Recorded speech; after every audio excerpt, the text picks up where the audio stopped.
Assalamualaikum warahmatullahi wabarakatuh. Anak-anak ibu sekalian, kita ketemu lagi pada pembelajaran PPKN pada hari ini. Anak-anak ibu, sebelum kita melanjutkan pembelajaran, mari kita berdoa terlebih dahulu. Berdoa sesuai dengan keyakinan dan agama masing-masing. Berdoa mulai. Selesai. Terima kasih kalian sudah berdoa agar pembelajaran hari ini dapat berjalan dengan lancar. Anak-anak ibu sekalian, untuk hari ini ibu akan membahas kelanjutan dari minggu yang lalu. Ya. Pada saat minggu yang lalu, ibu membahas mengenai persatuan dan kesatuan bangsa dalam Negara Kesatuan Republik Indonesia. Pokok bahasan yang akan kita bahas saat ini adalah faktor pendorong dan penghambat persatuan dan kesatuan bangsa. Materi yang akan kita bahas untuk kali ini adalah faktor-faktor pendorong persatuan dan kesatuan bangsa. Kemudian yang kedua kebalikannya adalah faktor-faktor penghambat persatuan dan kesatuan bangsa. Kemudian kita akan lihat perilaku yang menunjukkan sikap menjaga keutuhan negara kesatuan Republik Indonesia. Dan yang terakhir adalah tindakan yang menunjukkan sikap menjaga keutuhan negara kesatuan Republik Indonesia. Kita akan mulai satu persatu, silahkan kalian perhatikan. Yang pertama materi adalah faktor-faktor pendorong persatuan dan kesatuan bangsa. Yang pertama Pancasila.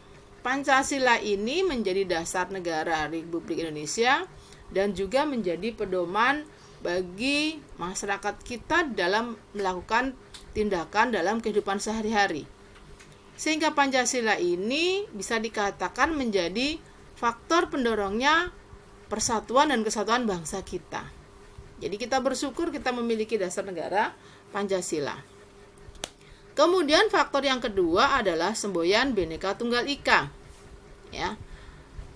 Ini menjadi faktor pendorong karena pada saat memunculkan semboyan ini kita menyadari bahwa bangsa Indonesia itu dari bermacam-macam perbedaan yang kemudian kita menginginkan menjadi bersatu. Tetapi bersatunya bukan untuk kemudian semua yang tadi berbeda menjadi satu, tetapi justru menjadi satunya karena latar belakang dengan berbeda tadi. Jadi ini faktor pendorong yang berikutnya. Yang ketiga, faktor pendorongnya adalah Sumpah Pemuda. Disebutkan sebagai faktor pendorong karena ketika itu tahun 1928 para pemuda kita memang sudah bersumpah, sudah berjanji bahwa akan menjadikan persatuan dan kesatuan bangsa Indonesia. Sehingga ini menjadi dasar, menjadi faktor pendorong sampai saat ini persatuan dan kesatuan bangsa Indonesia. Dan yang keempat faktor pendorongnya adalah semangat kebersamaan. Ini yang menjadi semangat menjadi motivasi bangsa Indonesia bahwa kita masih punya semangat untuk selalu bersama-sama. Ya. Kenapa selalu ada kesemangat bersama-sama? Karena pernah merasakan bagaimana juga sama-sama dijajah oleh bangsa asing. Jadi itu yang menjadi kemudian kita selalu memiliki motivasi kita harus bersama-sama. Ya. Baik, kita akan lanjutkan lagi. Sekarang berikutnya adalah faktor-faktor penghambatnya. Faktor penghambat persatuan dan kesatuan bangsa.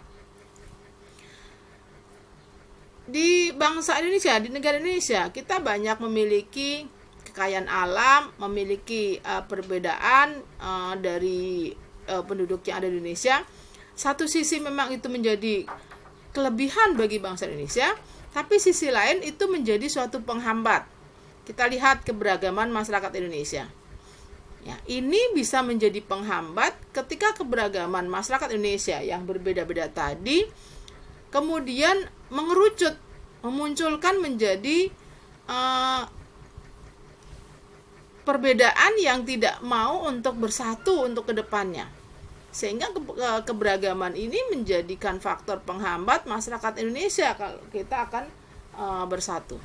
Oleh karena itu, dengan keberagaman masyarakat Indonesia yang memang bisa menjadi penghambat, sesungguhnya kita balik bisa untuk menjadikan pendorong kekayaan keberagaman bangsa Indonesia ini menjadi ladangnya untuk mencapai persatuan dan kesatuan. Ya, ini keberagaman masyarakat Indonesia. Jadi ini kita mengetahui ya di sekeliling kita memang beragam. Kemudian wilayah yang luas dengan ribuan pulau. Wilayah yang luas dengan ribuan pulau ini juga menjadikan kebanggaan dan keistimewaan bangsa Indonesia dibandingkan negara-negara lain. Akan tetapi justru ini karena wilayahnya sangat luas dan juga ribuan pulau yang tersebar, ya, ribuan pulau yang tersebar, ini menjadikan penghambat persatuan dan kesatuan bangsa. Karena kita harus mengawasi daripada ribuan pulau di wilayah negara Indonesia. Yang ketiga, faktor penghambatnya dari sisi masyarakat, yaitu ketidakpuasan terhadap ketimpangan ekonomi dan tidak meratanya pembangunan ekonomi. Jadi ada beberapa wilayah daerah yang merasakan bahwa perekonomiannya antara satu daerah dengan daerah lain itu kemajuannya berbeda, sehingga ada ketimpangan dalam ekonomi. Melihat bahwa pemerataan pembangunannya juga berbeda antara satu daerah dengan daerah lain. Nah, masyarakat yang merasa seperti ini menjadi tidak puas. Kondisi ketidakpuasan ini ya menjadi ketimpangan di dalam masyarakat yang bisa menjadi penghambat persatuan dan kesatuan bangsa. Ini harus hati-hati karena masyarakat akan terus dinamis, berkembang terus, dia akan berpikir dan mengamati bagaimana perkembangan bangsa Indonesia. Kita lanjutkan. Berikutnya kita akan lihat mengenai perilaku yang menunjukkan sikap menjaga keutuhan negara kesatuan Republik Indonesia. Jadi kita akan lihat sikap masyarakat Indonesia yang menunjukkan menjaga keutuhan negara kesatuan Republik Indonesia. Yang pertama, mengembangkan nasionalisme, atau lebih mudah kita mengatakan mengembangkan rasa cinta terhadap bangsa Indonesia. Ya, perilaku ini memang harus ditanamkan dan dipupuk terus bahwa masyarakat Indonesia harus memiliki rasa cinta terhadap bangsanya. Kalau ini terus ada, maka otomatis kesatuan dan negara Republik Indonesia akan tetap ada. Jadi ada rasa cinta terhadap tanah air. Mengembangkan kesadaran sosial, ya. Jadi saling membantu kepada masyarakat lain dengan dalam kondisi bidang sosial. Dengan perilaku ini otomatis akan saling tolong menolong, gotong royong, membantu, sehingga ini akan menunjukkan sikap kita di dalam menjaga keutuhan negara kesatuan Republik Indonesia. Kemudian berikutnya, menghargai semua budaya yang terdapat dalam masyarakat Indonesia. Ini tadi sudah disinggung. Keberadaan bangsa Indonesia itu karena terdapat banyak perbedaan. Nah, ketika kita mampu menghargai semua budaya yang terdapat di masyarakat Indonesia, kita bisa menghargai dan menghormati berbeda-beda budaya, maka ini menjadi sikap yang bisa menjaga persatuan dan kesatuan bangsa Indonesia. Jadi perbedaan itu tidak untuk menjadi terpecah belah, tetapi justru kita menghargai bahwa kita memiliki banyak budaya. Kemudian bertoleransi dalam kehidupan beragama. Ini pun kita menyadari dari awal bahwa bangsa Indonesia itu memang berbeda agama. Oleh karena itu tidak untuk dipertentangkan, akan tetapi bagaimana kita bertoleransi dalam kehidupan beragama. Ini perilaku yang mampu menunjukkan kemudian keutuhan negara kesatuan Republik Indonesia. Selama kita bertoleransi, ya, maka akan terjaga daripada negara kesatuan Republik Indonesia.